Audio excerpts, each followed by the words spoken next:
Il faut imaginer quelque chose qui ressemblerait à un procès au tribunal.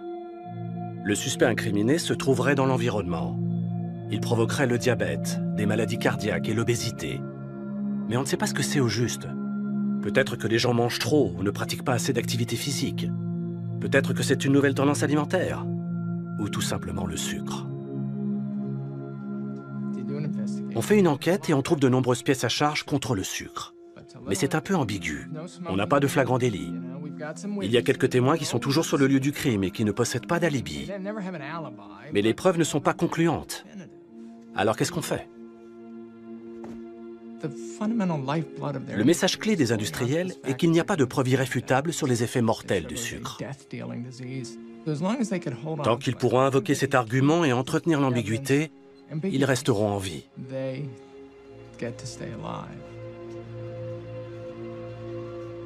Le jour où les preuves seront concluantes, ils seront morts. Alors vous feriez quoi?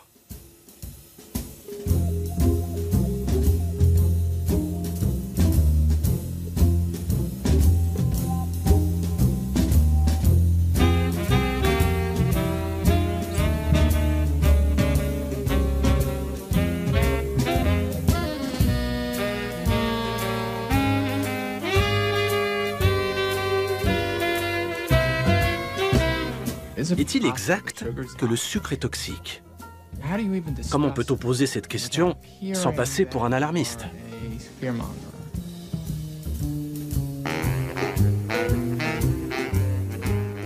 Il s'agit d'un produit qui rend les gens très heureux et leur permet d'exprimer leur amour, leur joie et leur bonheur partout dans le monde. Et voilà qu'on remet en cause cette denrée que les parents donnent à leurs enfants à leur premier anniversaire. Faire le bon choix s'avère difficile.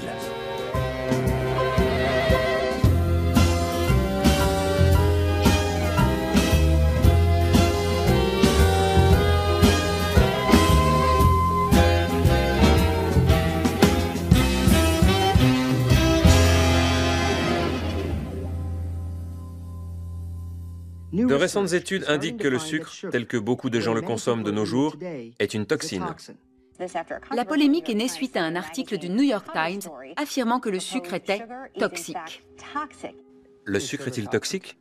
J'en suis persuadé. Ne craignez-vous pas que ça paraisse excessif? Bien sûr que oui. Mais c'est la vérité. Vous dites que le sucre est un poison, à haute dose. Pourquoi ne pas dire carrément que le sucre, c'est Hitler? Robert Lustig, médecin spécialiste de l'obésité infantile, a écrit un livre, Fat Chance. Le sucre est très pernicieux. Il provoque l'obésité et par là même toutes sortes de problèmes métaboliques. L'hypertension, le diabète, les maladies cardiaques et sans doute aussi le cancer et la démence. Aujourd'hui, un tiers des Américains est atteint de stéatose hépatique, une maladie qui avant 1980 n'était même pas répertoriée. C'est la plus grande épidémie dans l'histoire de l'humanité.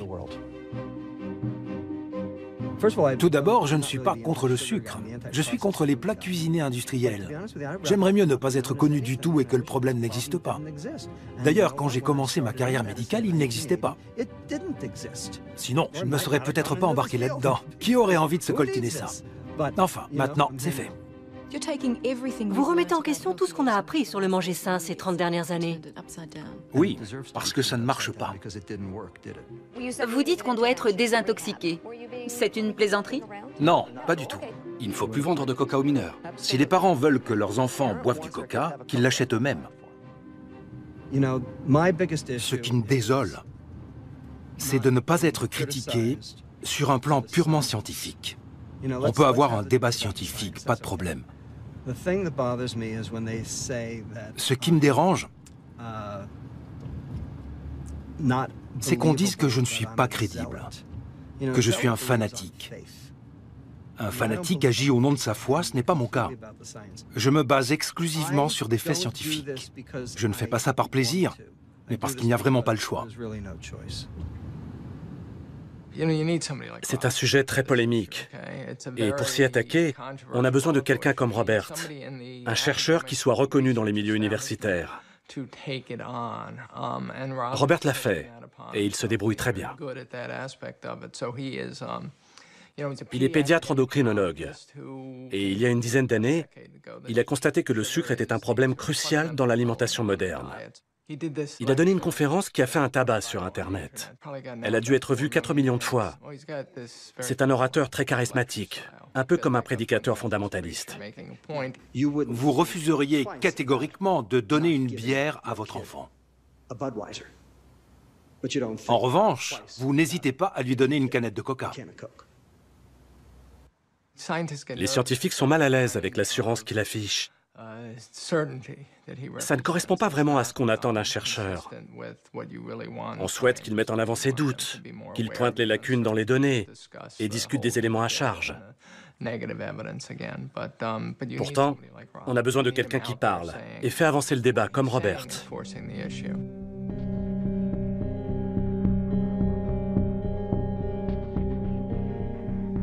C'est un problème qui vous touche à la maison, qui vous touche au travail. C'est un problème qui a une influence sur vos affaires. Au final, c'est un problème qui affecte le pays et le monde entier. Ça ne concerne pas seulement l'obésité infantile, mon domaine de spécialité qui m'a amené à ce sujet. Ça va bien plus loin. C'est le signe d'une crise sociale.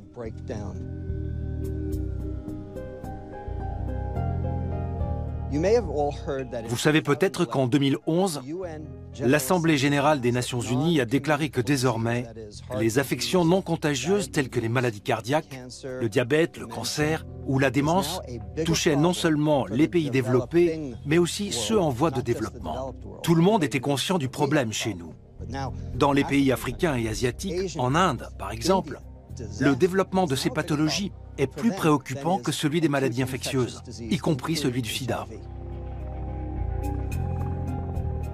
Que s'est-il passé? Pourquoi sommes-nous tous en danger aujourd'hui? Comme ça, d'un coup, dans le monde entier.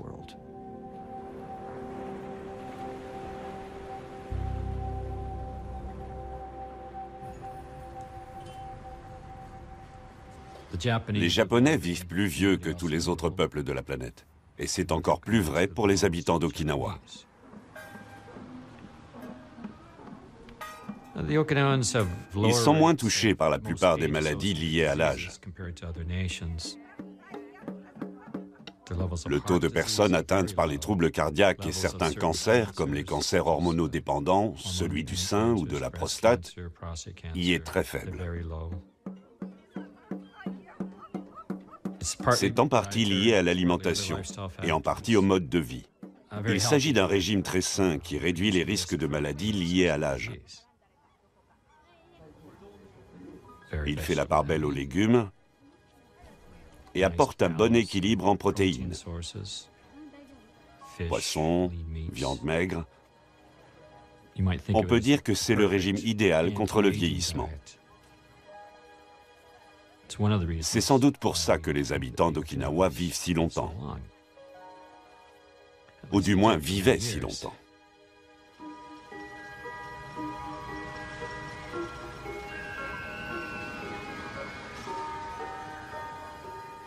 Il a suffi de quelques générations pour que les Okinawaïens deviennent les plus gros des Japonais. C'est un phénomène qui est apparu après la guerre. En général, les jeunes ont un régime alimentaire bien plus occidentalisé que leurs anciens. Ils consomment plus de plats cuisinés industriels, de chips et de sodas, ce qui les expose davantage aux maladies cardiovasculaires, à l'obésité, au diabète. Tous ces problèmes sont liés à une nourriture plus riche en sucre, en sel et en graisse.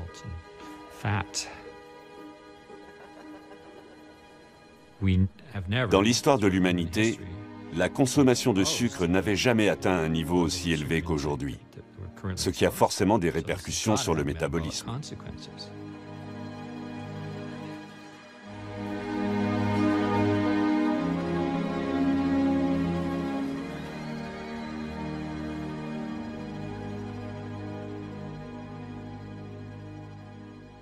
Voici l'évolution de notre alimentation au cours des 30 dernières années. 1982 à 2012, consommation de viande, moins 10%, parce qu'on nous a incités à manger moins gras. Fruits et légumes, nous en mangeons toujours autant.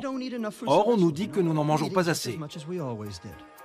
Enfin, la consommation d'aliments transformés et sucrés est passée de 11,6 à 22,9%. Elle a doublé en l'espace de 30 ans. C'est de là que les industriels tirent leurs bénéfices, alors que nous sommes de plus en plus malades. «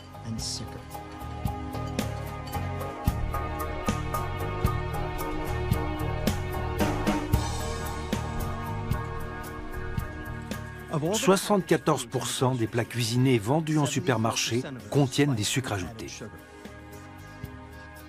Les assaisonnements pour salade, les sauces barbecue, les sauces tomates, le pain et la viande pour hamburgers, toutes sortes de produits. Et il existe 56 appellations pour le sucre. Sucrose, saccharose, sucre de canne, sucre de betterave, sirop de maïs, agave, sirop d'érable, miel, etc. L'industrie agroalimentaire peut cacher les sucres qu'elle ajoute dans n'importe quel produit, car personne ne sait les reconnaître. En fait, ils se valent tous. En termes de calories et de poids, ils sont tout à fait comparables. Et ils ont le même effet. Ils surchargent notre foie en le saturant de lipides quand ils sont consommés à l'excès. Il ne faut pas oublier que c'est une question d'excès et pas de modération. Encore faut-il définir la notion de modération. Une consommation modérée, c'est 6 à 9 cuillères à café de sucre ajouté par jour. C'est ce que préconise l'American Heart Association. L'Organisation mondiale de la santé, elle, autorise jusqu'à 12 cuillères à café de sucre ajouté par jour. Or, les Européens consomment 17 cuillères à café de sucre ajouté par jour. Et les Américains, 19,5. Bref, on en consomme trop, ce qui cause des maladies métaboliques chroniques.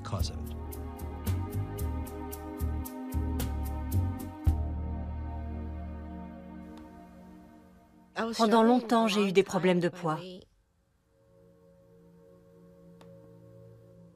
Je détestais porter des pantalons parce que ça faisait ressortir mon ventre. J'étais mal à l'aise quand j'étais assise en classe. Je me sentais encore plus grosse. J'ai atteint mon pic à 14 ans, quand j'étais en 3e. Je pesais 98 kilos.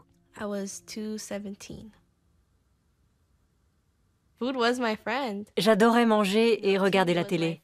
C'était mes amis. Je regardais beaucoup la télé. J'étais renfermée parce que je pensais que tout le monde se moquait de moi ou me critiquait.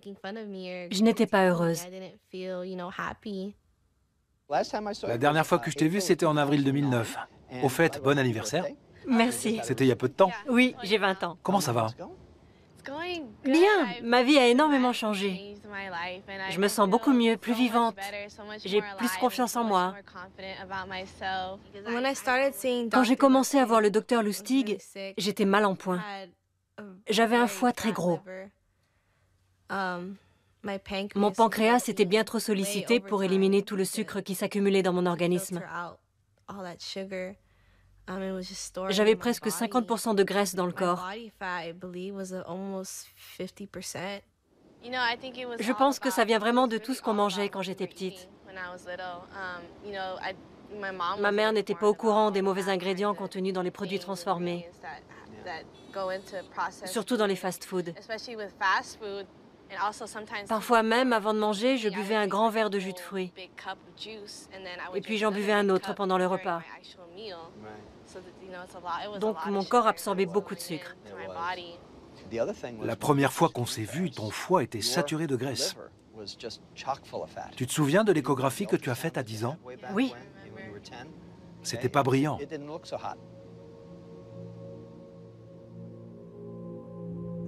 Le problème auquel tous les pédiatres sont confrontés est la stéatose hépatique.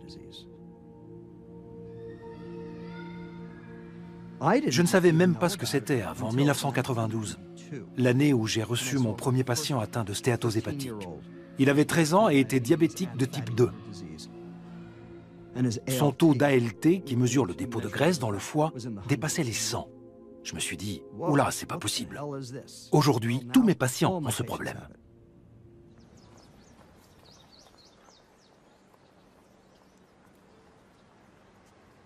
La première fois que je suis allée au centre médical de Denver, ça m'a ouvert les yeux.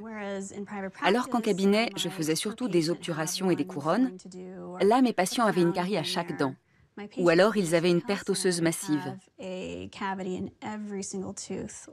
m'est arrivé de devoir annoncer à une personne de 45 ans que je devais lui arracher toutes ses dents. C'était mon quotidien, une succession de cas graves. La consommation de sucre était bien souvent la cause principale des maladies que je traitais. Je me suis dit qu'il fallait agir à plus grande échelle. Donc je suis allée à une conférence sur la gingivite et le diabète dans l'Oregon. Il y avait notamment un intervenant qui présentait son livre sur la restauration rapide, et dans les pages consacrées aux boissons, j'ai vu que le thé glacé était surligné en vert, ce qui indiquait que c'était une boisson saine. Là, je me suis énervée. Je suis allée le voir et je lui ai demandé comment il pouvait écrire que le thé glacé sucré était une boisson saine. Il s'est retourné et a dit sur un ton très sévère: « Il n'y a aucune preuve attestant le lien entre le sucre et les maladies chroniques. » J'étais tellement choquée par ce qu'il venait de dire que je ne pouvais même pas lui répondre. Pour moi, il était devenu évident que les lobbyistes exerçaient leur influence sur les conseils qui nous étaient prodigués à cette conférence.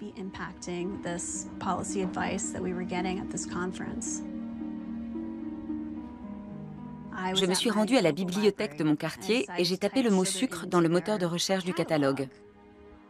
Ça m'a renvoyé vers la Great Western Sugar Company. C'est une entreprise qui avait cessé son activité à la fin des années 70. Et elle avait remis certains de ses dossiers aux bibliothèques municipales du Colorado.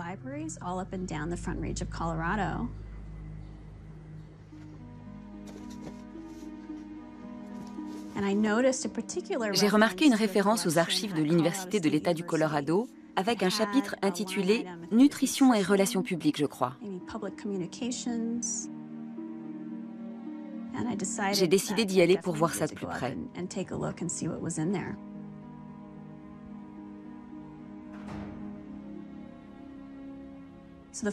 Le premier dossier que j'ai sorti contenait les procès-verbaux du comité des relations publiques. Et les premiers documents que j'ai ouverts comportaient l'entête bleue de la Sugar Association en haut et la mention confidentielle juste en dessous. Je me suis dit, mon Dieu, qu'est-ce que je viens de trouver là? Je n'arrivais pas à croire que c'était un document secret de l'Association des industriels du secteur sucrier. Page après page, il détaillait la stratégie de communication de l'Association des industriels du secteur sucrier dans les années 70. C'était une période cruciale où la FDA, l'agence américaine chargée de la sécurité des aliments et des médicaments, examinait les données scientifiques concernant les effets du sucre sur la santé. Et donc tout ce que la Sugar Association faisait à l'époque de ces documents avait pour finalité d'obtenir l'autorisation de la FDA. Il y avait une photo où l'on voyait les dirigeants de l'association recevoir le Silver Anvil Award, l'équivalent de l'Oscar pour les professionnels de la communication. Le but était de manipuler l'opinion publique sur l'impact sanitaire de la consommation de sucre. Bref, tout ce que je cherchais se trouvait précisément dans ces dossiers. Je donnais une conférence à Denver. Mon livre Why We Get Fat venait de sortir. Et après la conférence, Christine est venue m'expliquer ce qu'elle faisait et pourquoi elle le faisait. Et là, mes yeux se sont illuminés. Voilà comment nous avons commencé à travailler ensemble. Moi à Oakland et Christine dans le Colorado.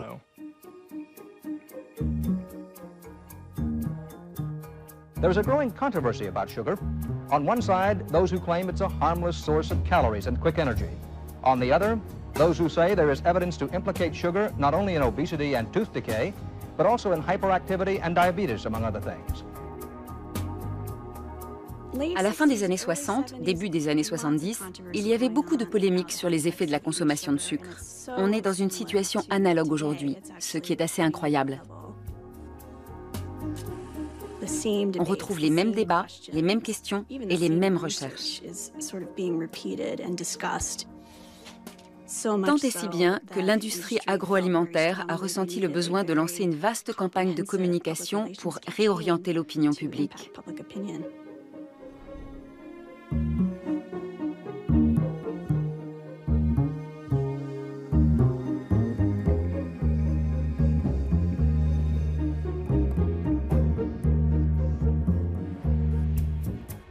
Mettez-vous à la place des industriels. Vous êtes à la tête de la Sugar Association. Vous devez évaluer la situation et décider ce qu'il faut faire. Les producteurs de sucre et des entreprises agroalimentaires vous paient pour prendre un certain type de décision. Et ils ont recours à une agence de communication pour élaborer une stratégie commerciale. Le but est de s'assurer qu'il n'y ait jamais de conclusion irréfutable.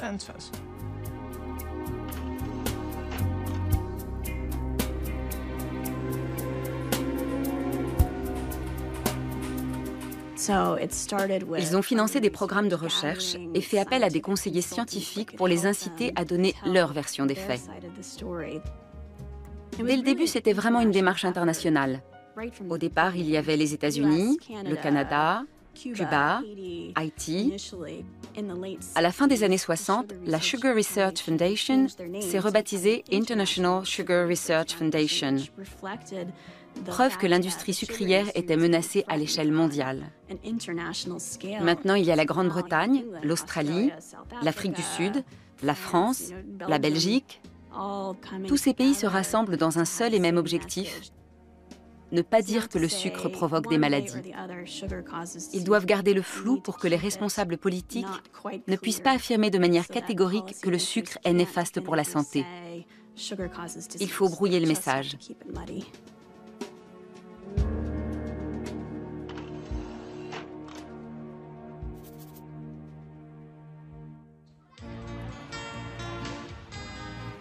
Back with us on this weekend's edition of This Week in Agribusiness from the Sugar Association, Andy Briscoe, representing that group in Washington, D.C. How's the climate these days in Washington for your industry? You know, it's always tough. Under the new administration, obviously, the public health community folks have come out of the woodwork and certainly targeting sugar to some extent. For all of the bashing and complaining that there is about sugar, it seems, and all of the dietary recommendations, it still remains a crucial component in our diets, doesn't it? You know, sugar is an important component of a balanced diet and a healthy lifestyle. Everything in moderation, as we say. It's all natural, only 15 calories. Une calorie, c'est une calorie. Si vous en absorbez plus que vous n'en brûlez, vous grossissez. Si vous en absorbez moins, vous maigrissez. Donc, si vous êtes gros, c'est votre faute. C'est le message qu'on nous répète tout le temps. Eh bien, vous savez quoi? Je ne crois pas au lieu commun. Je crois aux faits. Et les faits disent bien autre chose. Il faut savoir que certaines calories causent plus de maladies que d'autres, parce qu'elles sont métabolisées différemment. Le sucre provoque-t-il le diabète? Tout le monde dit « Oui, mais c'est à cause de l'excès de calories. Le sucre en soi est inoffensif. » Voilà l'idée généralement admise. Eh bien, ce n'est absolument pas vrai. Le sucre, ce sont des calories toxiques. Des études européennes montrent qu'en consommant un soda par jour, le risque de diabète augmente de 29%, indépendamment des calories, du poids et de tous les autres produits qu'on consomme.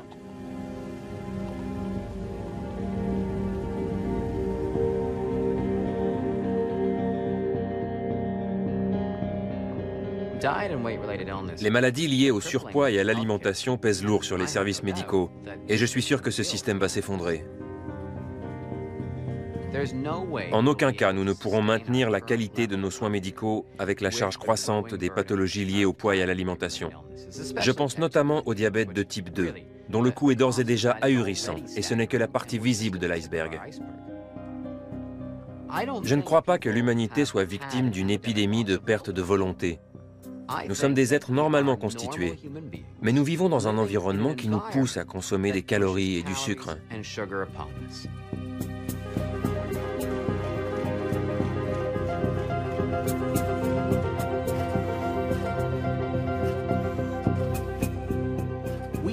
On sait que la hausse du taux d'obésité infantile va de pair avec l'accroissement d'autres maladies chroniques. On commence à voir des enfants de moins de 10 ans atteints de diabète de type 2 ou des adolescents souffrant de maladies cardiaques et une explosion des cas de stéatose hépatique.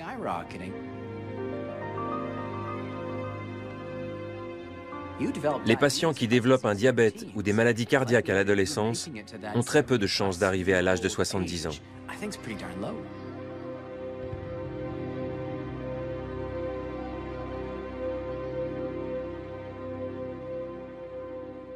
So I'm a scientist, and we do a lot of research with adults and kids also. And we do a lot of research with La première fois que je suis venu dans cette école, je craignais que certaines notions scientifiques ne soient difficiles à comprendre. Mais j'ai été surpris de voir à quel point les enfants apprennent vite. I've heard the liver being described as like a vacuum cleaner that takes all the bad things out of your system, and then it has to find a way to process all of that stuff. And so I think that when you have a lot of sugar or a lot of fat or a lot of alcohol or whatever, then it will, it'll eventually overload your little system that's inside your body. That's exactly right. When you start to have some overflow in the liver, that you start to make fat. And you do that if you have soda, if you have juice, or if you have a lot of sugar coming down. Le sucre est composé de deux molécules, le glucose et le fructose. Elles sont différentes et le corps ne les traite pas de la même manière. Le glucose est une source d'énergie qui peut être métabolisée par tous les organes de notre corps, y compris le cerveau. En revanche, le fructose est métabolisé presque exclusivement par le foie. Ainsi, quand on boit une boisson sucrée, le foie est envahi de fructose. J'appelle ça l'effet tsunami. Le foie est donc submergé et se met à transformer le sucre en graisse. Cette conversion d'excès de sucre en graisse peut augmenter le risque de stéatose hépatique, de diabète et de maladies cardiaques. If you made a smoothie with just fruits, would that be worse than just eating a fruit? So if you eat an orange, how many oranges do you eat? One? If you do an orange juice, how many oranges do you need to make an orange juice? A lot. Much more. When you chew on food, it just goes slow and it takes a while. The delivery is different. But if you start to make a juice, you'll have that bang, tsunami effect. The relationship between sugar On connaît depuis longtemps la relation entre le sucre et le foie. Rappelez-vous les Égyptiens. Ce sont eux qui ont commencé à gaver les oies. Les Romains ont pris le relais. Et de nos jours, ce sont les Français qui produisent du foie gras. Mais le procédé reste le même. On gave des volailles avec du sucre ou des glucides pour obtenir du foie gras.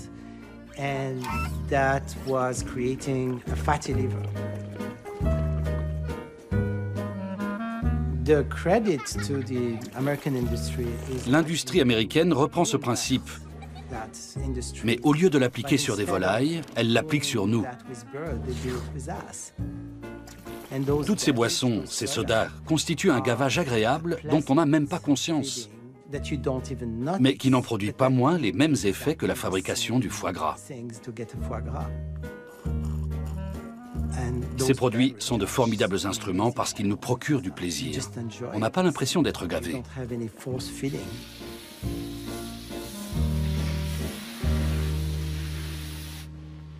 You know, this was me 5 years ago, and it's still me.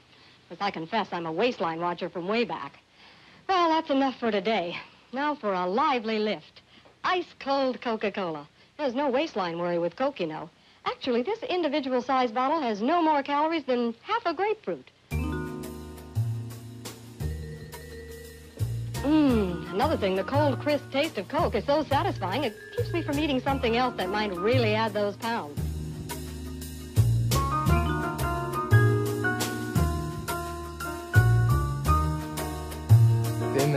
Dans les années 60, les Américaines deviennent très attentives à leurs lignes.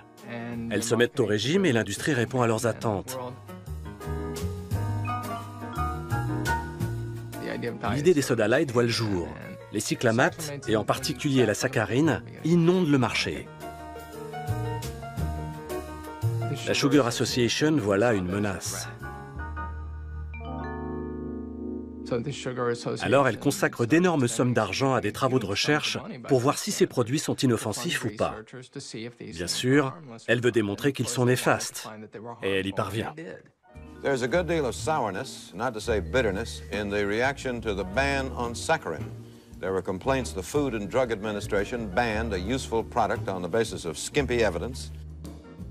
À la fin des années 60, un article du New York Times révèle qu'un dirigeant de l'industrie sucrière a financé des études destinées à prouver que les cyclamates sont cancérigènes.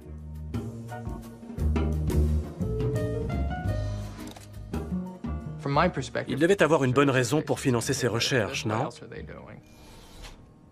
En fait, ils ont manipulé l'opinion pendant 40 ans, des années 70 jusqu'à nos jours. Or, à présent, ils sont de nouveau menacés. Mais aujourd'hui, nous avons nettement plus de données.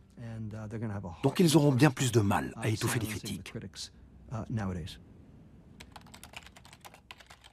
Je tiens un blog depuis 2005 et j'ai beaucoup d'abonnés sur Twitter. Je suis souvent étonné de la portée et du pouvoir des réseaux sociaux. Avant, on avait besoin d'une vraie plateforme, alors que maintenant, on peut la créer soi-même. Il y a quelques années, j'ai reçu un appel de l'Ordre des médecins de l'Ontario. À ma grande surprise, ils m'ont proposé de faire un discours à un petit déjeuner organisé par l'industrie agroalimentaire. Moi qui critiquais ouvertement la publicité mensongère de ce secteur. Donc j'ai préparé un discours, réservé un billet d'avion, annulé un tas de rendez-vous à mon cabinet, trouvé un hôtel, bref, j'étais prêt. 2 jours avant le départ, l'Ordre des médecins m'a appelé pour me dire que l'industrie agroalimentaire ne voulait plus de moi. Mon associé m'a dit « Puisque c'est annulé, pourquoi ne mets-tu pas ton discours en ligne ?» C'est ce que j'ai fait. Quel aurait été l'intérêt de parler à 50 personnes qui se fichent de ce que j'ai à dire, alors qu'aux dernières nouvelles, ma vidéo a été vue plus de 270 000 fois. Je vais vous parler des pratiques de l'industrie agroalimentaire. Je n'irai pas par 4 chemins. Je pense qu'il devrait arrêter de dire qu'il n'y a pas de sucre ajouté. Ce produit ressemble beaucoup à la réglisse Twizzlers. Il porte la mention « sans sucre ajouté ». Pourtant, il en contient plus qu'un Twizzlers. L'industrie agroalimentaire devrait arrêter de suggérer que le jus de raisin est bon pour la santé. Il est indiqué « sans sucre ajouté ». Pourtant, un seul verre en contient 10 cuillères et demie. Ça revient à boire un quart de verre de sirop d'érable par jour. Ce produit, un succès d'année de petit déjeuner, contient 9 cuillères 3/4 de sucre par verre. Si votre enfant en consomme 1 fois par jour pendant 1 an, il absorbe 14 kilos de sucre. Au final, je pense que la transparence est essentielle. Chacun peut se faire sa propre opinion en regardant ma vidéo. D'ailleurs, même les dirigeants de l'industrie agroalimentaire qui m'ont contacté m'ont avoué qu'il y avait du vrai dans ce que je disais.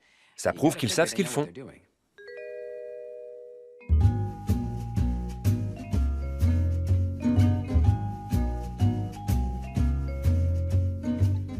Ce n'est qu'à partir des années 60 qu'on a commencé à rassembler des données sur la nocivité du sucre. You see, up till a little while ago, up to say 200 or 300 years ago, the average consumption of sugar in this country was about 4 pounds a year. And that's splendid. I'd be very happy if everybody had 4 pounds of sugar a year. They eat 100 pounds. Le leader du mouvement anti-sucre était un nutritionniste anglais qui s'appelait John Yudkin. En 1972, il avait écrit un livre intitulé « Pur, blanc et mortel », dans lequel il affirmait que le sucre blanc était néfaste. Il livrait beaucoup de données qui montraient que le sucre posait problème et qu'il fallait en réduire la consommation. Dans l'autre camp, il y avait Ancel Keys. Lui prétendait que c'était les graisses alimentaires qui étaient nocives. Il y a donc eu une bataille entre ces 2 hommes. Qui a gagné? Et pourquoi? L'un des scientifiques qui inquiétait le plus l'industrie sucrière était John Yudkin.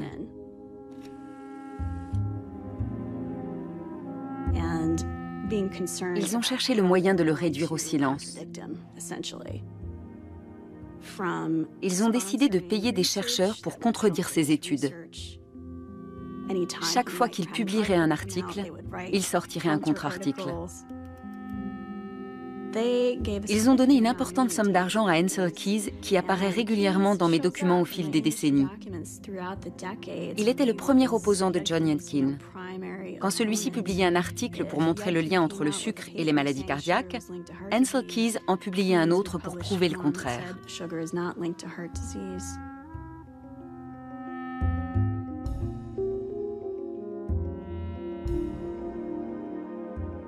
Les chercheurs m'avaient averti que si j'entreprenais des recherches sur le sucre, On m'accuserait de faire comme Yudkin. On le prenait pour un charlatan et un fanatique. À l'époque, le monde était divisé en deux camps.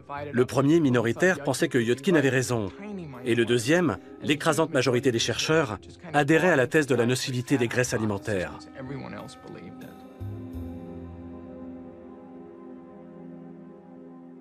En l'espace de 10 ans, j'ai dû préparer 10 000 œufs pour le petit déjeuner. Et je jetais à chaque fois le jaune. C'était comme ça.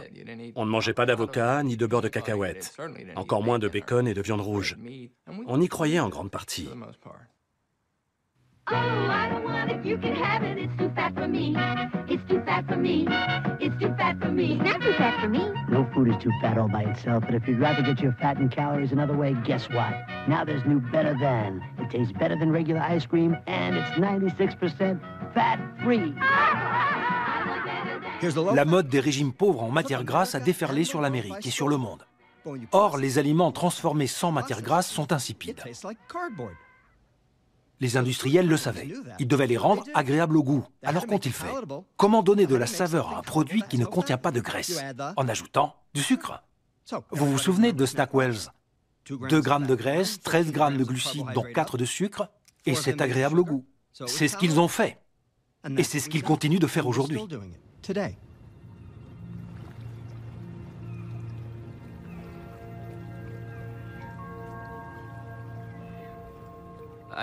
Je suis l'exemple type de la personne qui a suivi tous les régimes préconisés en Occident.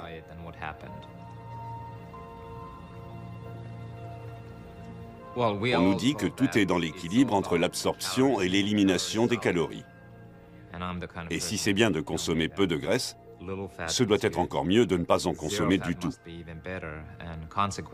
Donc, pendant 15 ou 20 ans, j'ai mangé des produits light, qui sont remplis de glucides, de sucre transformé, ou les deux. Durant toute cette période, je m'entraînais en moyenne 10 heures par semaine pour améliorer mon endurance.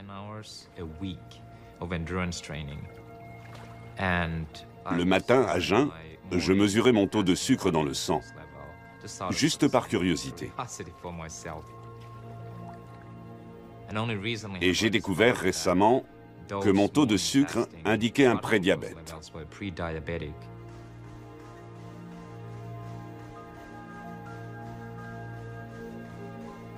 Il ne consommait même pas les pires produits.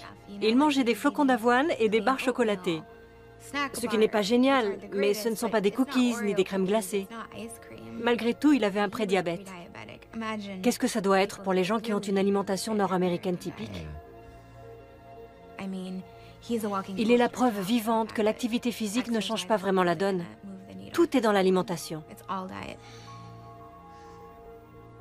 Si vous êtes une personne normale et que vous ne faites pas 10 heures de sport par semaine, quel est l'impact sur votre corps, sur votre santé, sachant que moi déjà j'ai failli devenir diabétique?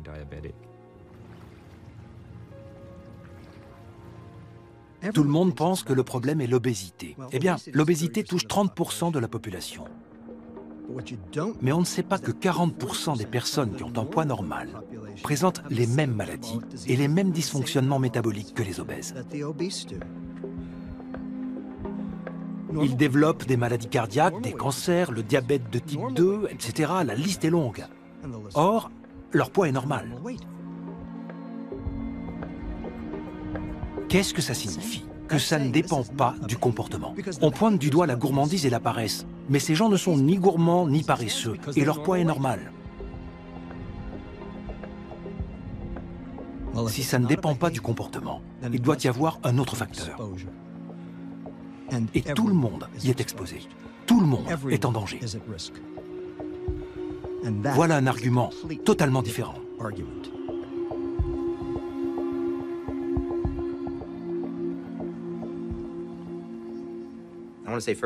Je tiens d'abord à dire que j'ai beaucoup de respect pour le professeur Lustig. Il a le mérite d'avoir lancé le débat. C'est un grand défenseur de la santé. Il a cherché à améliorer le bien-être des gens, il a étudié le surpoids et l'épidémie d'obésité. Simplement, je ne suis pas d'accord avec son analyse selon laquelle le sucre est toxique, pour reprendre ses mots. Le développement de l'obésité est lié à la surconsommation de calories en général. Nous en consommons trop. Pour certaines personnes, c'est le sucre. Pour d'autres, les protéines animales. Pour d'autres encore, les féculents raffinés ou bien les produits à base de pommes de terre comme les frites et les chips. Pour la majorité, c'est sûrement la combinaison de tous ces aliments. Je ne crois pas que toutes les calories soient équivalentes. La nocivité du sucre est liée à son apport calorique. Si on en absorbe autant, c'est parce qu'il nous donne du plaisir. Le sucre, c'est bon, c'est délicieux, tout le monde ou la majorité d'entre nous en raffole. De même, le gras peut procurer des sensations très agréables en bouche. Donc, l'association gras plus sucre est un régal absolu. C'est pour ça qu'on en consomme à l'excès. Ça ne fait aucun doute et je ne cherche pas à défendre le sucre. Simplement, je pense qu'un aliment pose problème quand il provoque un excédent de calories.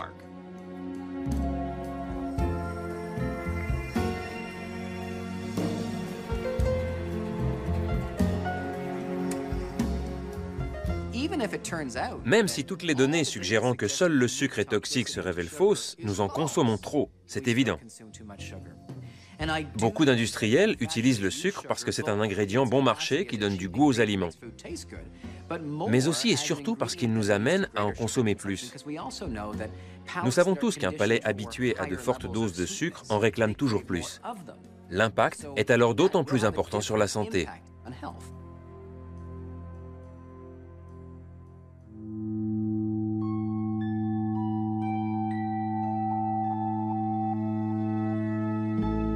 What will your last 10 years look like? The average Canadian will spend their last 10 years in sickness. Change your future at makehealthlast.ca. Au Canada, nous avons la Fondation des maladies du cœur et de l'AVC. C'est un organisme qui finance des travaux de recherche et des programmes de prévention santé. Il est membre de différents conseils d'administration et comités de sélection. Donc, les consommateurs lui font confiance. Il est notamment à l'initiative d'un programme qui s'appelle Visée Santé. Il s'agit de mettre un logo avec une petite coche sur les emballages de certains produits pour indiquer aux gens que ce sont des aliments sains et bons pour eux et qu'ils sont certifiés par les diététiciens de la Fondation. Parmi les produits qui portent le logo, il y a les gommes aux fruits et les rouleaux de fruits qui contiennent plus de sucre que les bonbons. Pourtant, l'organisation fait la promotion de ces friandises en les présentant comme des fruits approuvés par ses diététiciens.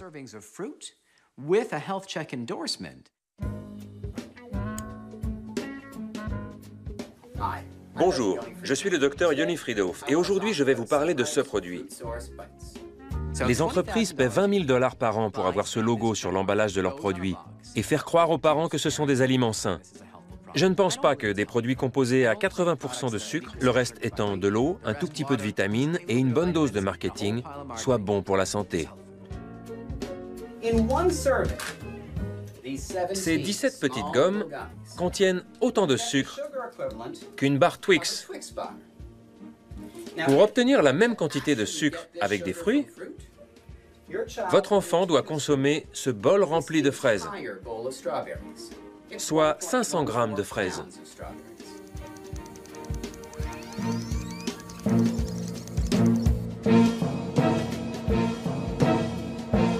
Il ne faut pas intoxiquer les enfants en faisant passer du sucre pour des fruits. Avec ce type de produit certifié par le programme Visée Santé, nous offrons des alternatives aux parents qui cherchent à intégrer des fruits et légumes dans l'alimentation de leurs enfants. Si vous lyophilisez du jus de fruits, vous obtenez du sucre et rien d'autre. Oui, sur le papier, en théorie, c'est fait à partir de fruits. Le sucre contenu dans le jus provient de fruits, mais c'est juste du sucre. Que l'industrie trompe les gens est une chose, mais que la Fondation des maladies du cœur en fasse autant, c'est de l'abus de confiance.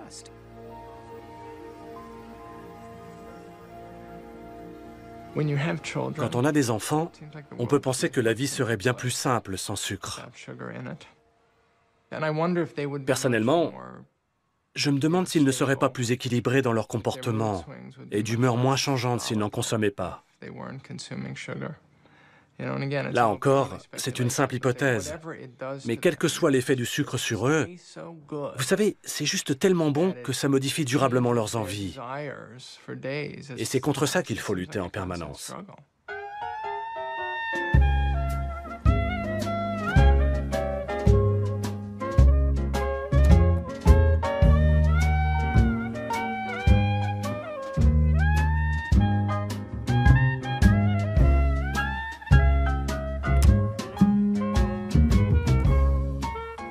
I went on a binge last night, and I ate,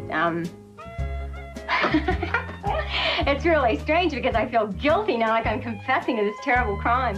But I ate a whole bunch of cookies and drank a lot of chocolate milk and ate some ice cream. Just, you know, just kept going. J'avais entendu dire que le sucre occupait une place prépondérante dans notre alimentation et pouvait nous nuire. Il m'a donc paru nécessaire de faire ce film. This year, we can each expect to consume, on the average, over 129 pounds of sugar, 5.5 ounces every day. This huge increase in sugar consumption is the most sudden and drastic change man has made in his eating habits in all his 50 million years of existence. Les gens ne savaient pas. Le diabète et l'obésité commençaient à se répandre. Les chercheurs pointaient du doigt nos habitudes alimentaires, et notamment notre consommation de sucre. On the basis of our studies is that certain risk factors involved with both heart disease and diabetes are increased when sucrose is consumed. 30 years ago, il y a 30 ans, Sheldon Reiser et moi avons entrepris des recherches sur le sucre. Et je suis très étonnée que les gens se rendent compte seulement aujourd'hui que c'est mauvais pour eux. Nous avons réalisé ces études il y a 30 ans. Et la quantité de sucre qui était alors consommée entraînait déjà une augmentation de la tension artérielle, du cholestérol et du taux de triglycérides. And all of these would increase this person's susceptibility to the degenerative diseases that we are concerned about, which are essentially heart disease and diabetes. Quand j'ai interviewé Sheldon Reiser, j'ai eu le sentiment qu'il tenait à nous exposer les faits et à nous dire ce qu'il avait trouvé. Je me suis aperçu qu'il était seul dans son combat contre l'industrie sucrière.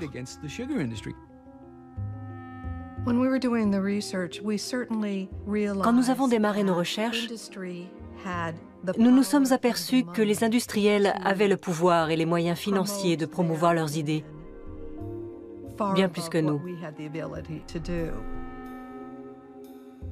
Il était donc très difficile de contre-attaquer.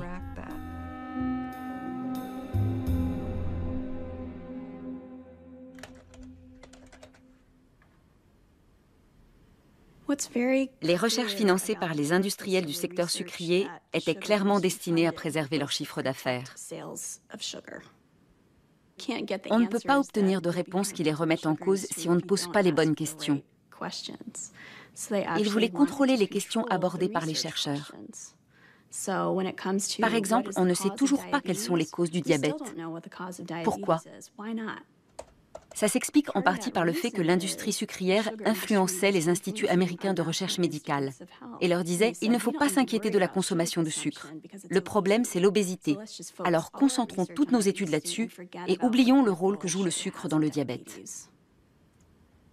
Le débat sur le sucre en est au stade du débat sur le tabac en 1960.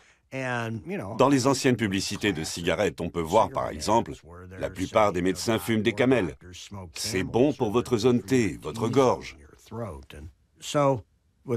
On retrouve la même stratégie dans les campagnes des cigarettiers que dans celle de l'industrie sucrière.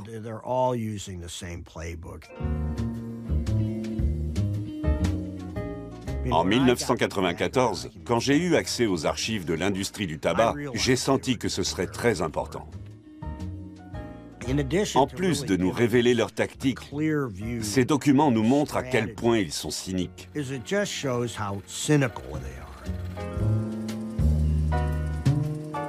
Unlike a drug or unlike alcohol, a cigarette smoker, even at 12 o'clock at night, driving home in a car, can make a clear and rational decision that they don't want to smoke anymore. Nicotine is an addictive drug. What the smoker does when he smokes, it's self-administered drug delivery to reach a target level. From a leading anti-smoking activist. Well, I mean, you're going on and on, Stan, in your usual zealous fashion, in delirium. Il m'a fallu du temps pour mettre la main sur ces dossiers. Je me souviens avoir dit « Ces types sont vraiment horribles, ce qu'ils font est affreux ». En réaction, on m'a tapoté sur la tête et on m'a dit « Stan, c'est bien gentil de penser ça, mais tu es un peu parano ». On ne me prenait pas au sérieux. Mais quand l'information a été divulguée, pour reprendre leurs propres mots, les gens étaient choqués et ne pouvaient plus nier. Et je pense que de la même façon, le travail que Christine effectue actuellement va changer leur regard sur l'industrie sucrière.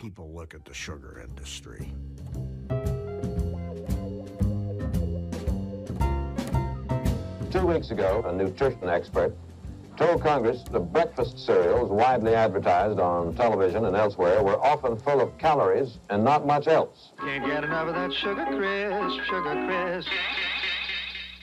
Sugar Crisp. Sugar Crisp is tumbled through sugar and honey and comes up tasting like 101 sweet buns. I can't get enough of that Sugar Crisp, Sugar Crisp. Well, today, the cereal industry responded with its experts. One was Dr. Frederick Stare, chairman of Harvard University's nutrition department. He said that on the contrary, a breakfast including dry cereal was as good as bacon and eggs, or better. Popeye's spinach does not begin to compare with the overall worth of breakfast cereal with milk, any cereal. Entre Fred Stare et l'industrie sucrière, c'est une longue histoire. Ils ont commencé à travailler ensemble dès 1952. Fred Stare était directeur du département de nutrition à l'Institut de santé publique de Harvard. Il n'y avait pas plus crédible que lui. Son département de Harvard reçoit de l'argent de l'industrie sucrière depuis les années 40. Et il s'agit de sommes importantes, des centaines de milliers de dollars. À l'époque, c'était beaucoup d'argent. À partir des années 70, Fred Stare est devenu le principal porte-parole des industriels à travers leur campagne de communication. Il intervenait à la radio et dans les émissions matinales à la télé pour diffuser leur propagande. In general agree that there are very serious problems with the American diet. Oh, I disagree with that. The only trouble with the American diet is you eat too damn much, that's all. I mean, if you wouldn't eat so much and have a little less fat, you'd be in much better shape. Il avait une rubrique dans un journal qu'il pouvait utiliser pour faire passer n'importe quel message. Il a écrit des livres à succès. Il était membre du comité de nutrition de l'American Heart Association. Fred Stare a fortement influencé nos connaissances concernant l'alimentation et les effets du sucre sur la santé. Now, as you know, there are reports citing possible links between sugar and heart disease, diabetes, obesity, tooth decay, hypertension. Yes. Now, sugar alone, I know, is not responsible for any of these diseases, but certainly the risks associated with a high consumption of sugar are demonstrably large. I'd have to disagree. The risks associated with a high consumption of calories are demonstrably large, but not with sugar. L'une des premières commandes de l'industrie sucrière pour sa campagne de communication fut un argumentaire destiné à la rédaction d'un document intitulé « Le sucre dans l'alimentation de l'homme ». Ils ont fait appel à Fred Stare qui a rassemblé un groupe de chercheurs acquis à l'idée que les graisses et le cholestérol sont les principaux problèmes. Or, aucun d'eux n'était spécialisé dans la recherche sur le sucre.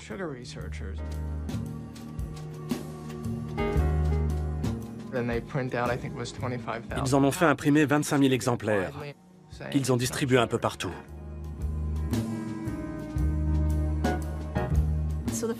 Le premier document que j'ai trouvé portait sur la publication de ce livre blanc.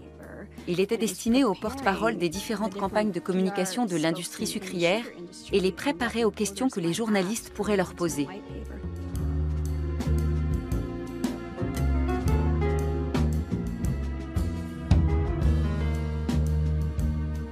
Ce livre avait été financé par une subvention sans restriction. En consultant les dossiers de l'industrie du tabac, et parce que Fred Stare avait aussi des liens avec cette filière, on sait ce qu'une telle subvention signifiait pour son département de Harvard.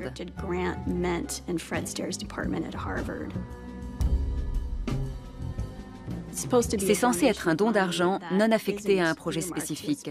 Mais Fred Stare a dit à l'industrie du tabac, « Nous dirons que c'est une subvention sans restriction. Vous nous donnez les fonds et nous vous fournissons les études que vous souhaitez. » Let me play devil's advocate. Sure, and play anything you want. You've been accused any number of times of being an apologist for the sugar industry. Right, I know. One of the things that those who oppose your viewpoints point to, they say, well, you wanted money for the school, and therefore you became a spokesman for the sugar interest. No, I became a spokesman for what I consider to be the motto of Harvard University, which is Veritas, which for those of the camera crew who may not have had Latin means truth.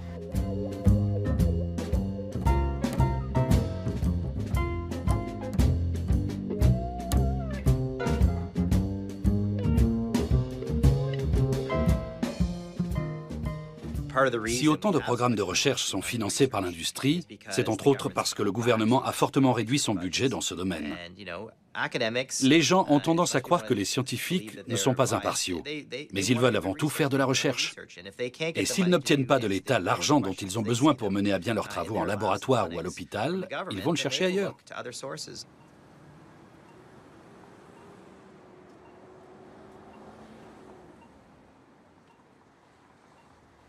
Il y a une différence fondamentale entre le tabac et la nourriture. C'est qu'on n'a pas besoin de tabac.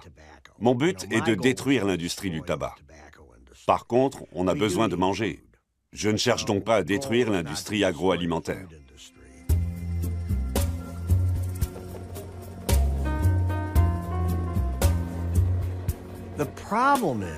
S'il y a autant de produits alimentaires toxiques sur le marché, c'est parce qu'ils sont les plus rentables.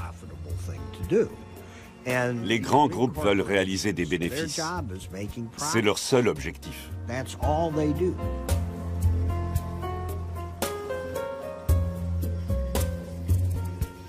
C'est vrai que les acteurs de la filière agroalimentaire doivent participer à la résolution du problème, parce que nous voulons qu'ils continuent à produire de la nourriture.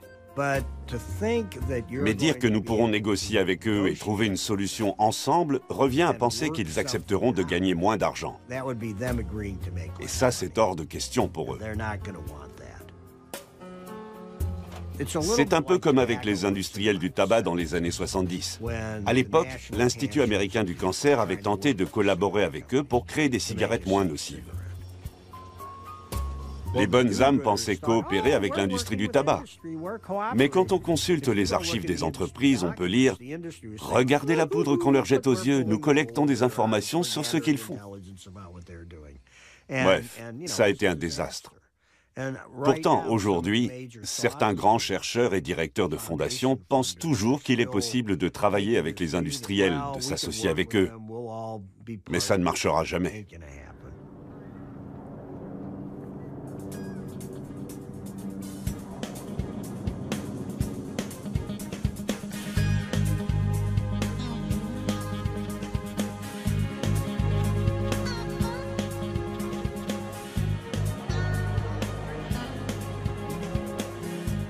Bienvenue à tous.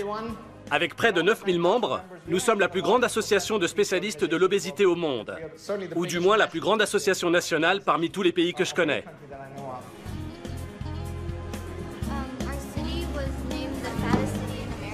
Okay.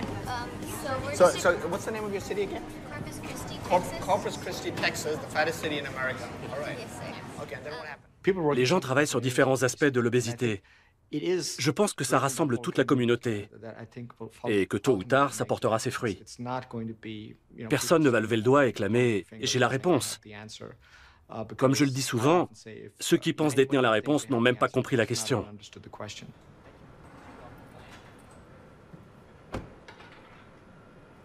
Trois sommets ont été organisés par le Réseau canadien contre l'obésité, chacun d'eux en partie sponsorisé par les industriels.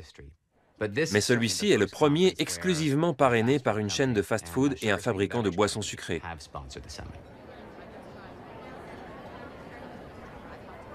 Le Réseau canadien contre l'obésité a été créé par le ministère de l'Industrie et sa mission est d'impliquer les industriels dans ses projets. Mais ça a été très difficile, parce que l'obésité a longtemps été tabou.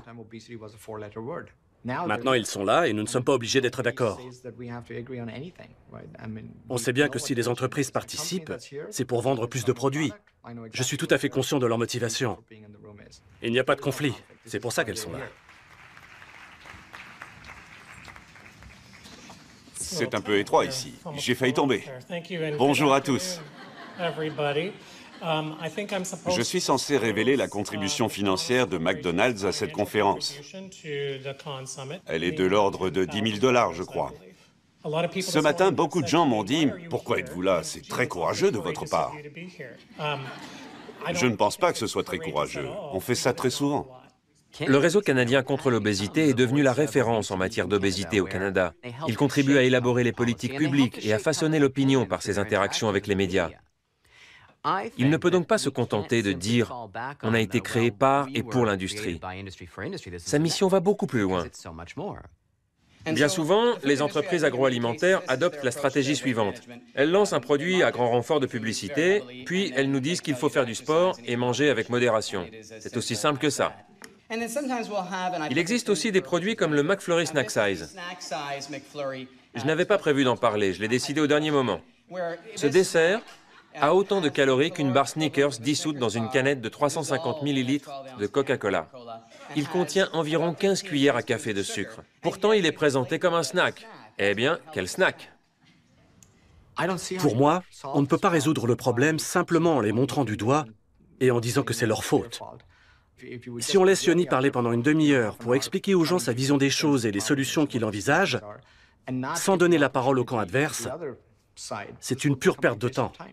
Nous n'avons pas toutes les réponses. Nous vendons des hamburgers, des frites, des salades et des glaces allégées. Mais nous avons beaucoup à apprendre. Et nous sommes heureux de pouvoir le faire dans ce genre d'occasion.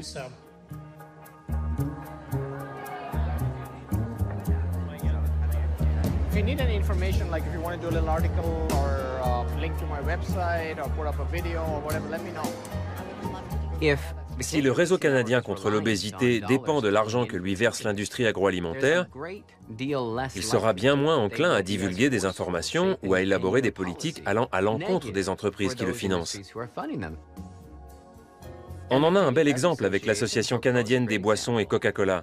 Voilà un secteur qui est mûr pour le changement. Les projets de taxation et de réglementation sont sur la table. Et je serais choqué qu'une quelconque initiative soit chaperonnée par le réseau canadien contre l'obésité, vu qu'il est de mèche avec l'Association canadienne des boissons et Coca-Cola.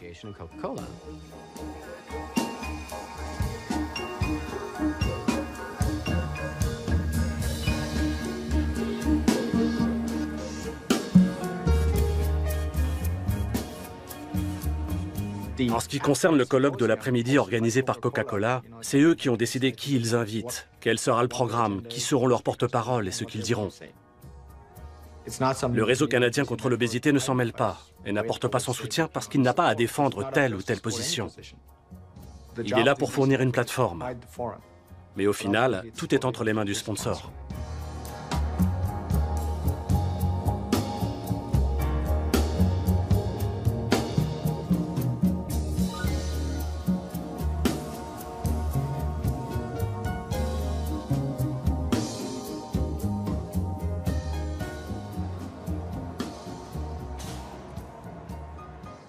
Chaque fois qu'un secteur industriel a proposé de s'autoréguler, ça a été la catastrophe.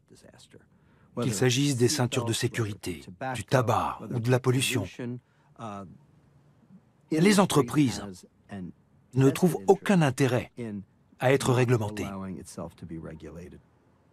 J'ai même suivi des cours de droit pour mieux comprendre la stratégie de l'industrie du tabac. Ce qui marchait, ce qui ne marchait pas, pourquoi ça ne fonctionnait pas. Tous ces éléments sont utiles pour notre combat actuel. Aux États-Unis, 26% des diabètes sont dus au sucre, et au sucre seulement. Est-ce communément admis par la communauté scientifique? Bien sûr que non. Qu'est-ce qui est communément admis par la communauté scientifique? C'est tout récent. L'information est sortie fin février et a été approuvée par beaucoup de scientifiques. Mais beaucoup de gens qui travaillent pour l'autre camp ne sont pas d'accord. Même moi, je dis qu'il faut aller plus loin dans la recherche. Reste à savoir jusqu'où on doit aller avant de passer à l'acte. Les acteurs de la filière agroalimentaire demanderont toujours à poursuivre les études. C'est un moyen pour eux de donner le change, ils n'en auront jamais assez. Ils diront toujours qu'il faut aller plus loin dans la recherche. Résultat, on ne fera jamais rien. Mais alors, quand aura-t-on assez d'éléments pour agir? Quand la politique l'emportera-t-elle sur l'industrie? Il y a une question qu'on doit vraiment se poser. Pourquoi, en 2013, en est-on toujours à se demander s'il y a un lien entre la consommation de sucre et le diabète? Et ça me rappelle beaucoup le débat sur le tabac. Au Congrès, les dirigeants de la filière répétaient les uns après les autres que le tabac ne crée pas d'accoutumance.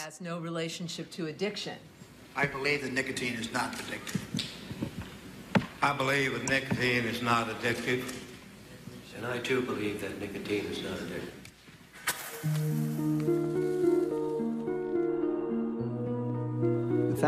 Le problème, c'est qu'aujourd'hui, nous n'avons toujours pas la preuve irréfutable que le tabac est responsable du cancer du poumon. Pour cela, il faudrait effectuer un test aléatoire. Mais ce serait contraire à l'éthique de demander à un groupe de personnes innocentes de fumer pendant 20 ans pour voir si elles attrapent le cancer du poumon ou pas. Dites-moi comment on peut mener une telle expérience. Or, c'est exactement ce qu'ils nous demandent de faire pour le sucre, à savoir constituer 2 échantillons de jeunes adultes. Le premier groupe consommerait trop de sucre et le deuxième n'en consommerait pas. On regarderait tout ce qu'ils mangent pendant 50 ans et on verrait s'ils développent des maladies cardiaques et un diabète. On ne peut pas faire ça. Il faut bien voir où on se positionne dans le débat. Le problème n'est pas la collecte des données scientifiques, car ça va se faire de toute façon, mais la crédibilité des personnes qui attaquent les chercheurs. La question est de savoir s'il y a manipulation.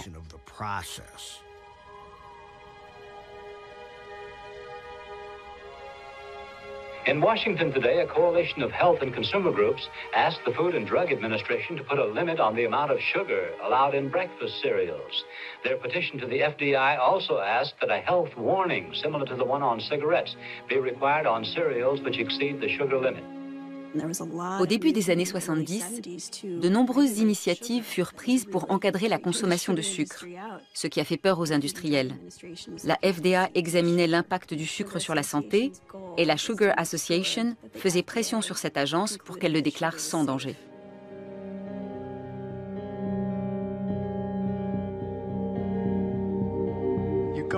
La FDA effectue des recherches sur le sucre. Imaginez le tollé si elle conclut qu'il ne doit pas être considéré comme un aliment sans danger, qu'il est potentiellement toxique. C'est s'attaquer à de puissants groupes.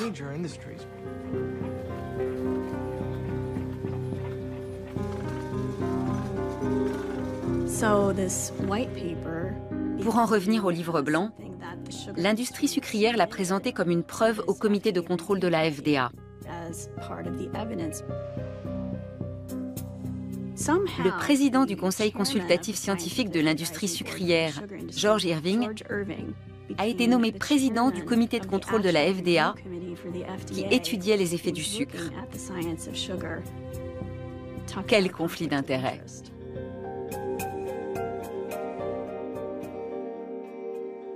Et qui sont-ils allés chercher? Ils auraient pu s'adresser à John Yudkin. C'était la voix de la raison. Ou alors, ils auraient pu s'adresser à Sheldon Reiser. Ils auraient pu le faire. Mais non, ils ont fait appel à l'industrie sucrière.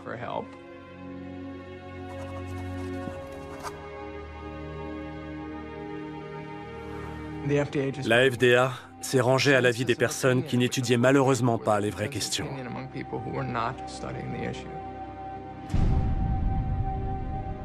L'industrie sucrière fanfaronne. La FDA dit que tout va bien. Nous, on s'attendait à un procès dans un tribunal de Manhattan avec leurs avocats très chers pour arracher leur acquittement. Il n'a même pas eu lieu. Malgré toutes les pièces à charge contre eux, ils ont été blanchis. Ils n'en demandaient pas tant.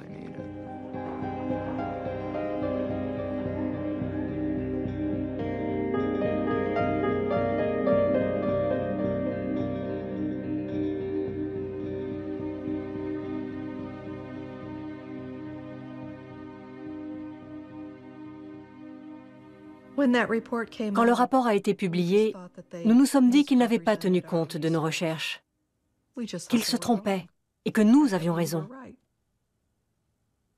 Sheldon Reiser était très déçu que nous ayons été déboutés. S'il avait été simplement question d'une substance chimique présente dans une dizaine de produits et facilement remplaçable par une autre, la FDA aurait fait son travail. Mais là, on parle quand même du sucre.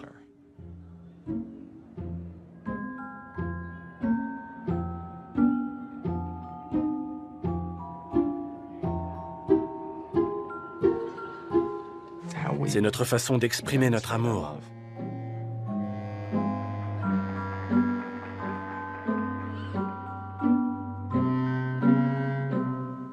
Citez-moi une fête où on ne consomme pas de sucre.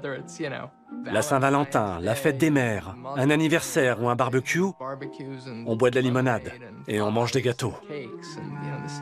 C'est comme ça. Ça fait partie de notre culture.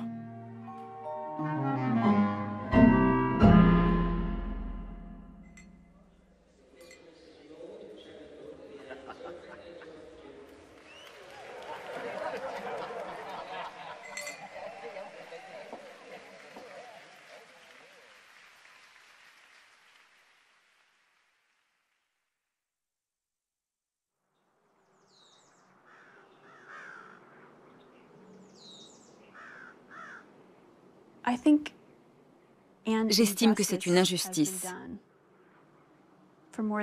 Pendant 40 ans, voire plus, l'industrie du sucre nous a trompés. L'ampleur des dégâts qu'elle a causés est difficile à évaluer.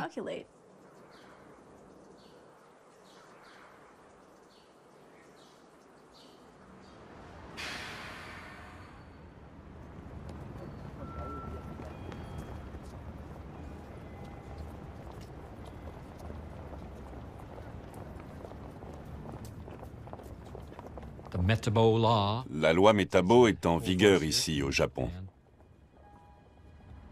Les villes et villages proposent des bilans de santé. Les entreprises le font aussi, en envoyant des unités mobiles sur les lieux de travail.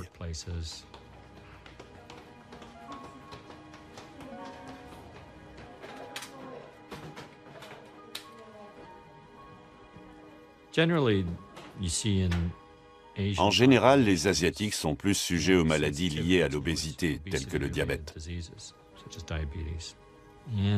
Alors, ils s'efforcent de trouver des solutions.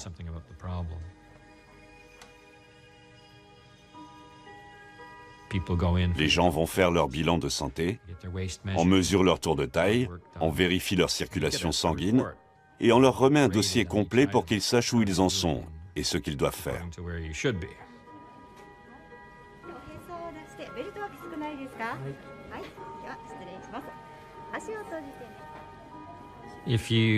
Si vous dépassez un certain seuil, que votre tour de taille est trop élevé par exemple, on vous le signale. Si vous avez trop de résultats dans le rouge, l'infirmière vous appelle pour vous inviter à consulter.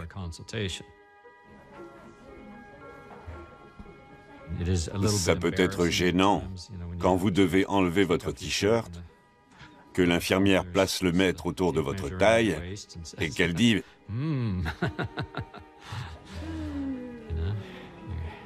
Vous avez pris un peu de poids par rapport à l'an dernier ». L'État japonais est protecteur. D'une certaine façon, il materne ses citoyens. Mais c'est vrai que parfois, il faut pousser les gens.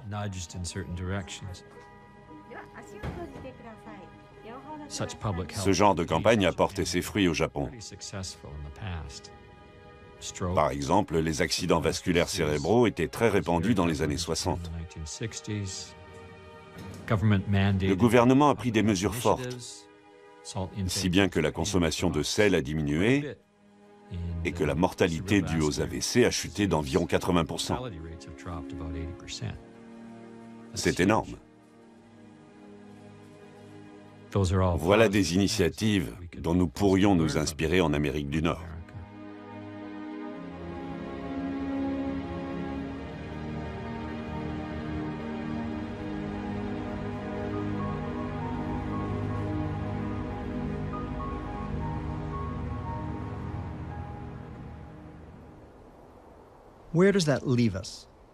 On en arrive à la question de la liberté. Les libertariens protestent. Attendez, ne me dites pas ce que je dois manger. Eh bien, vous savez, on vous dit déjà ce que vous devez manger. Où étiez-vous ces 40 dernières années quand on a changé votre nourriture sous votre nez? Vous êtes-vous rebellé? Les libertariens disent que le gouvernement sorte de ma cuisine. Moi non plus, je ne veux pas de lui dans ma cuisine. Sauf si quelqu'un d'encore plus dangereux s'y trouve déjà.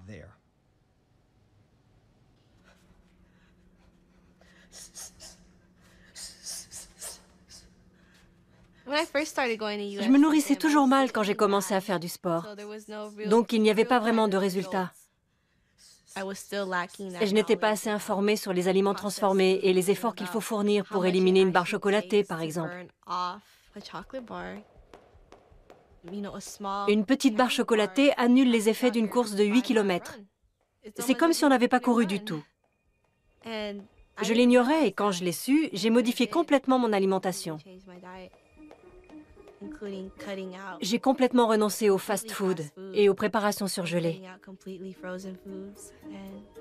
Je me suis mise à manger bien plus de légumes et d'aliments frais. J'ai remplacé mon jus de fruits par un fruit. C'est beaucoup mieux comme ça. Ça me rassasie autrement. Je fais le plein d'énergie.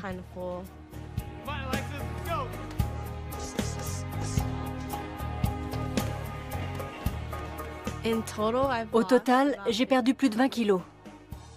Mon bilan est excellent. Mon foie fonctionne très bien. Je me sens nettement plus énergique et en forme. C'est génial.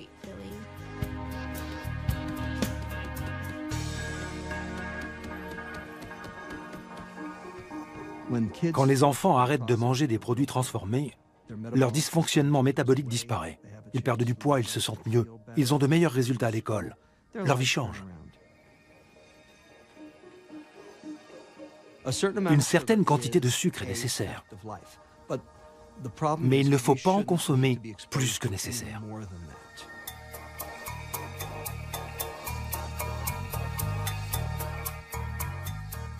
L'Organisation mondiale de la santé a déclaré récemment que les sucres ajoutés constituent un grave problème. Nous devons en limiter la consommation et changer nos habitudes.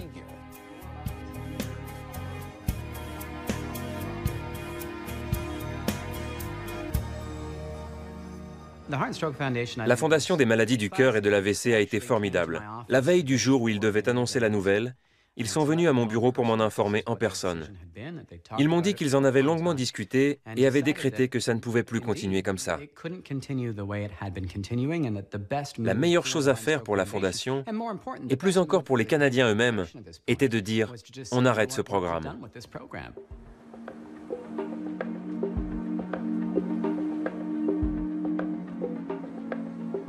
Les nouvelles directives de la Fondation en matière de consommation de sucre sont très strictes.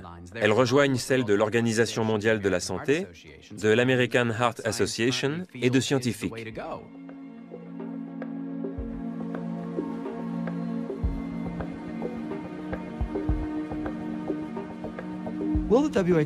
L'OMS aura-t-elle un impact en Europe et en Asie? Possible. C'est difficile à dire pour le moment. En tout cas, c'est ce qu'il faut faire. Et ils l'ont compris. Le lobby du sucre est très puissant. Et pour autant que je sache, l'EFSA, l'Autorité européenne de sécurité des aliments, est directement impliquée dans la catastrophe qui frappe actuellement l'Europe.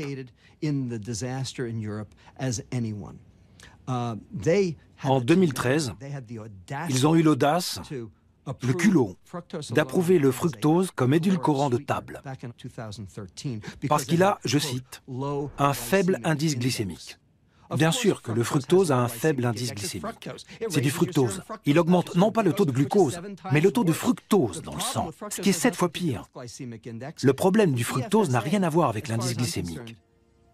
À mon avis, il faut réformer l'EFSA. Et rapidement. Voici un rapport d'une banque internationale d'investissement, le Crédit Suisse, sur le sucre. Je cite. « Nous estimons qu'une taxation plus forte des aliments et des boissons sucrées serait la meilleure solution pour en réduire la consommation et financer les coûts liés au diabète et à l'obésité. Ils demandent d'augmenter les taxes. Ça montre l'ampleur et la gravité du problème. »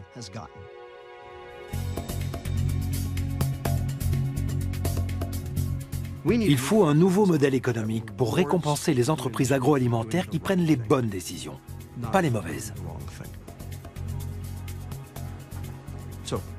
Pourrait-elle gagner de l'argent en vendant des produits sains?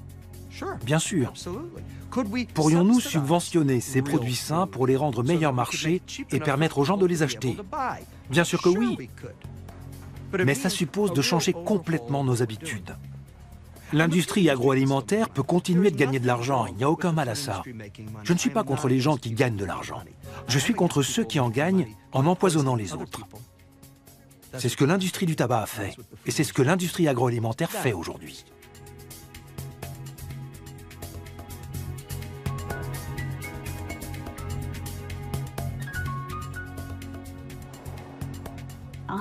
Je vais avoir l'occasion de collaborer étroitement avec Stan Glantz. C'est un grand homme. Il s'était attaqué à l'industrie du tabac. Le but est de démontrer que l'industrie sucrière et l'industrie du tabac utilisent les mêmes stratégies. Je pense que son objectif est de changer les choses et que ça va faire évoluer le débat. Simplement, il faut savoir que si nous sommes efficaces, ils vont contre-attaquer. Nous devons nous y préparer et ne pas paniquer. Le travail que je fais, je dois le faire. Nous devons vraiment comprendre les pratiques des industriels, sans quoi l'histoire se répétera et le débat se poursuivra indéfiniment. Nous devons réaliser une étude concluante et devons trouver ce qu'il faut faire pour régler le problème une bonne fois pour toutes. Sami a eu l'idée de cette expédition. C'est la chose la plus folle qu'on ait jamais faite. Nous allons partir de Californie et gagner Hawaï dans un bateau à rame, sans aucune assistance. C'est un trajet de 3800 km, voire plus. Nous allons embarquer toute notre nourriture et manger à bord comme on mange à terre. On n'a pas besoin de sucre, ni de glucides transformés, ni de produits d'endurance comme ils en font la pub, pour pouvoir faire beaucoup de sport. Nous voulons très clairement sensibiliser les gens au danger du sucre et les aider à adopter un régime alimentaire sain. Good luck, bonne chance, buena suerte, don't break a leg.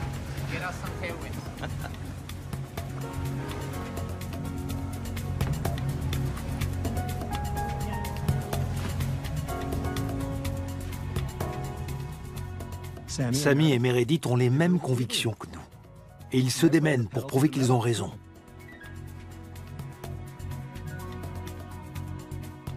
L'ennemi vous ignore, puis se moque de vous, puis vous combat. Et à la fin, vous gagnez. Actuellement, on est en plein dans la bataille. Si je ne vois plus jamais d'enfants obèses, ça en aura valu la peine.